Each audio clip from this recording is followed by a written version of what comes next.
Welcome to G Fun Facts Online. Today we're pulling back the curtain on a world you rarely see. Beyond the public handshakes of world leaders and the formal declarations of diplomacy, a different kind of power struggle is always happening. It's a perpetual contest of wits, known as the Shadow War, where nations try to get ahead and undermine their rivals without starting an all-out fight. The most important rule in this secret world is something called plausible deniability. It's the art of setting things up so that if the secret gets out, a government can look the world in the eye and credibly say, "It wasn't us."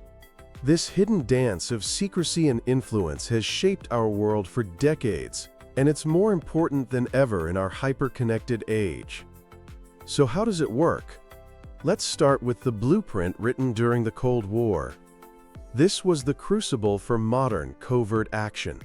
The ideological fight between the United States and the Soviet Union turned the entire globe into a chessboard for the CIA and the KGB. Take the 1953 Iranian coup, when Iran's democratically elected leader decided to nationalize the country's oil industry. The CIA, with some help from the British, orchestrated his overthrow. They used paid agents to stir up unrest, bribed key officials, and installed a pro-Western monarch. Suddenly, a huge chunk of Iran's oil was available to American companies, and the operation became a template for future interventions.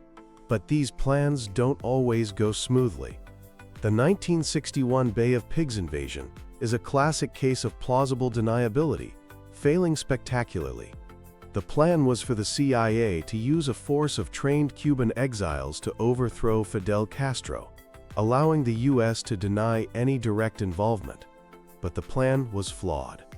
President Kennedy got nervous and canceled crucial air support at the last minute to keep up the appearance of deniability. The invasion was a complete disaster, and US involvement was immediately obvious to everyone, becoming a massive embarrassment. Of course, the Soviet KGB was just as busy. They specialized in what they called active measures, a mix of disinformation, forgeries, and smear campaigns. They were also masters of human intelligence, successfully placing spies inside Western agencies. One of their biggest successes was knowing about the CIA's secret Berlin Tunnel project from the moment it began, thanks to a mole they had in British intelligence. Now, let's fast forward to today. The principles of the Shadow War are the same, but the tools have evolved dramatically. Today's covert operations are often waged with bytes, bots, and mercenaries, offering new, more deniable ways to exert influence. State-sponsored cyberattacks are a key feature of 21st century conflict. A landmark example is the Stuxnet worm, discovered in 2010. This incredibly sophisticated piece of malware, widely believed to be a joint US-Israeli project, was designed to sabotage Iran's nuclear program. It physically damaged about 20% of their uranium enrichment centrifuges, proving that a cyber attack could cause real-world physical destruction. And despite strong suspicions, no country has ever officially claimed they did it. The internet has also become a battleground for our minds. State actors use networks of bots and fake accounts to spread divisive stories, interfere in elections, and erode our trust in institutions.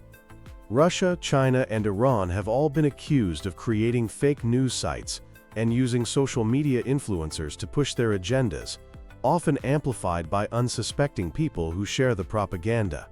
Another modern tool is the use of proxy forces and private military companies, or PMCs. These groups let states project power while hiding their own military involvement and casualties. The most prominent example is Russia's Wagner Group. For years, this PMC operated across Africa and the Middle East, supporting regimes and securing resources, all while the Kremlin denied any formal connection.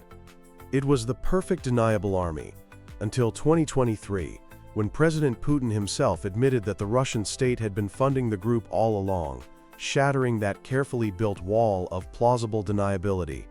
But here's the fascinating twist. While states work hard to keep their secrets, our modern world is making it harder to hide. The rise of open-source intelligence, or OSINT, has empowered journalists and even citizen detectives to uncover these clandestine activities. OSINT uses publicly available data, from social media and satellite imagery to leaked databases, to connect the dots. The investigative group Bellingcat is famous for this. They used OSINT to identify the Russian military intelligence officers behind the 2018 Salisbury nerve agent attack and the downing of Malaysia Airlines Flight 17. In one incredible case, they discovered that a Russian spy agency had made a stunning security error by issuing its undercover officers' passports with sequentially numbered IDs, helping to unmask an entire network. These digital breadcrumbs mean that plausible deniability isn't the ironclad shield it once was. All of this exists in a murky ethical and legal gray area.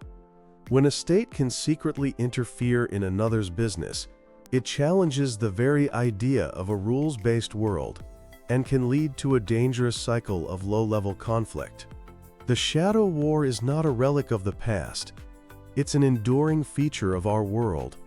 And as new technologies like artificial intelligence and autonomous weapons emerge, the tools for espionage and sabotage will only get more sophisticated.